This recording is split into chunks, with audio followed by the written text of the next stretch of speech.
لسه الكوره بره ال 18 عند ايمن حفني. المهاره والشغل ممكن يعمله من هنا، انما قريب محمد بن نوزة ويدي ضربه حره لنادي الزمالك. الشغل بقى اللي احنا طالبينه من ايمن حفني، ازاي هيساعد زمايله في المناطق الهجوميه او يشتغل فردي زي ما كان هيعمل في اللعبه اللي فاتت. ادي الترقيصه اللي خد منها فاول بعد ما راح كويس قوي جنب حازم امام وقرب من الاماكن المؤثره. ايمن حفني البلاي ميكر الرئيسي او مصمم الهجمات اللي هيبقى ليه دور النهارده ان شاء الله ايجابي في نقل الحركه الهجوميه لقدام، سواء بقى الخالد قمر، احمد عيد عبد الملك، اللعيبه اللي هتتحرك في ال 18 متر الاخيره عند صندوق ايمانويل إيريك حارس المرمى. ادي اللعبه اهي اللي خد منها الفاول، بتتعاد للمره الثالثه والرابعه. فاول ولا ادى ركله جزاء، حسبها من جوه، هنشوفها تاني وتالت، يمكن انا عينيا زغللت ولا حاجه، الكره كانت من جوه، انما احمد عيد عبد الملك وركله جزاء لنادي الزمالك. ركله جزاء ايمن حفني عبد الملك، جول جول جول. هنشوف تاني اللعبه، انما الهدف الاول لنادي الزمالك من ضربه الجزاء اللي حصل عليها ايمن حفني، واتعادت الكره مرتين ثلاثه قدامنا عشان يبقى هدف التقدم للابيض بعد تقريبا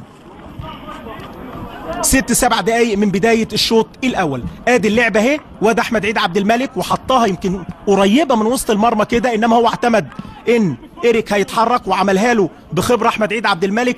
اول اهداف نادي الزمالك في الكونفدراليه هيبقى مسجل باسم احمد عيد عبد الملك، اللي ليه رقم ثاني مع نادي حرس الحدود على فكره بهدف من اسرع اهداف. 10 دقايق على نهايه الشوط الاول تقريبا، تقدم لنادي الزمالك بجول. محاولات يا ولد يا لعيب، توفيق، يلا يا توفيق، حلوه حلوه حلوه، جول جول جول. توفيق قال لك بقى انا اروح انا وانا اخلص، وفعلا احمد توفيق يجيب الجون الثاني من مجهود فردي وبهجمه عنتريه، الراجل يقتحم ويسجل الجون الثاني لنادي الزمالك. لسه بنتكلم على اللعيبه اللي بتكمل من وسط ملعبها، ونادي الزمالك عدده قليل قدام.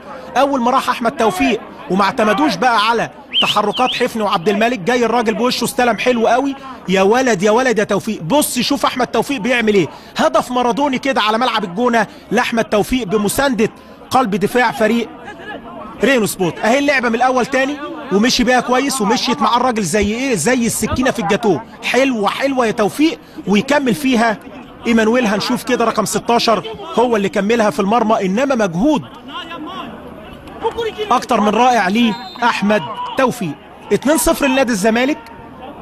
احمد عيد يحيى معروف، يلا يا معروف اعمل معروف. ادي العرضيه، انما الناحيه العكسيه كلها كرات بتروح على القايم البعيد، مفيش حته بقى في العمق واحد يخلص زي ما عمل حازم امام. هي دي، هو ده العمق، هو ده عبد الملك. جول جول جول جول وشد. انما احمد عيد عبد الملك الجون الثاني ليه وثلاثيه لنادي الزمالك، اللي توقعت في بدايه المباراه من بعد 5 دقائق قلت فريق متواضع فريق رينو سبورت، وقدر لعيبه نادي الزمالك مع الدقيقه الاخيره من احداث الشوط الاول يسجلوا الهدف الثالث. دقيقه وقت محتسب بدل ضائع، جاله شد احمد عيد عبد الملك وهو طالع كده يرتقي للكوره، انما خلصوها كويس قوي. ومن تاني مشهد يظهر حازم امام، قلنا العرضيات تحل لك المشكله، وعبد الملك الجون الثالث والجون الثاني ليه في بدايه المشوار الافريقي الكونفدريشن كاب لنادي الزمالك بثلاثيه في شوط اول، حتى لو ما كانش جيد على المستوى الفني، انما سيطره كامله للعيبه الابيض، وثلاث تجوان هم اللي هيجملوا لنا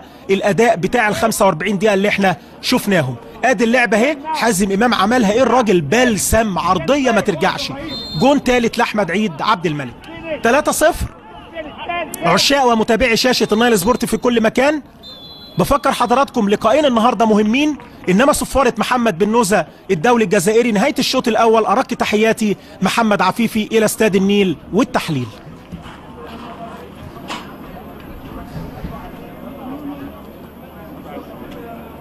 ولعب مكانه باسم مرسي، يلعبها على طول دي زيمانا كوري في منتهى الخطوره، تسديده جامده خطيره، جول جول عند مجانزة إيزاك. مش ممكن نفس اللعبه يمكن عملوها في الشوط الاول وضربوا بيها المناطق الدفاعيه، وادي مجانزة إيزاك يسجل مع اول 8 دقائق من الشوط الثاني.